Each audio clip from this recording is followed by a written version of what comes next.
SAE.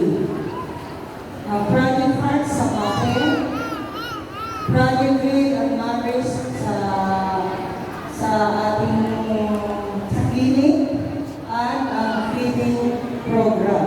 Itong enhancement program class, meron tayong special class muli na kung saan ang mga estudyante nito ay tinutulungan sa pagbasa at sila ay binibigyan ng libreng pagkain. Yan ang reading program ng ating eskwelahan.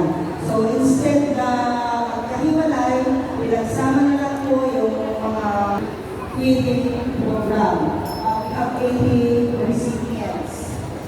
Okay, so natapos na tayo sa school rules and regulations sa ating paaralan. Paulit-ulit lang po ito na tinatalakay, pero guys, ito ating pag-inulit para na rin po malaman ninyo kung bakit minsan nakakakita tayo ng mga bata na hindi na kayo before.